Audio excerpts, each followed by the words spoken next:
Hello friends, ఈరోజు మేము ఏం చేస్తున్నాం తెలుసా? మీరైతే బాగున్నారా? మేము సూపర్గా ఉన్నాం. ఈరోజు అయితే మేము బయట వంట చేసుకున్నాము, అది కూడా బయటనే.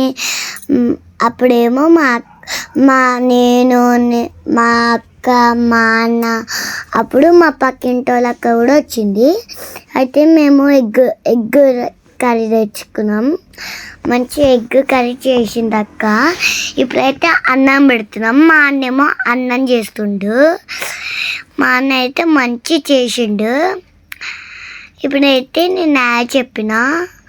ఇప్పుడేమో మేము ఎగ్ వేసుకొని తింటున్నాం. ఇప్పుడైతే మేము టేస్ట్ చూసి మీకు చెప్తాం. నెక్స్ట్ వీడియోలో ఏమో మేము చికెన్ బిర్యానీ చేస్తాం, పరోటా చేస్తాం, అన్నీ చేస్తాం. Please do subscribe my channel. Thank you so much.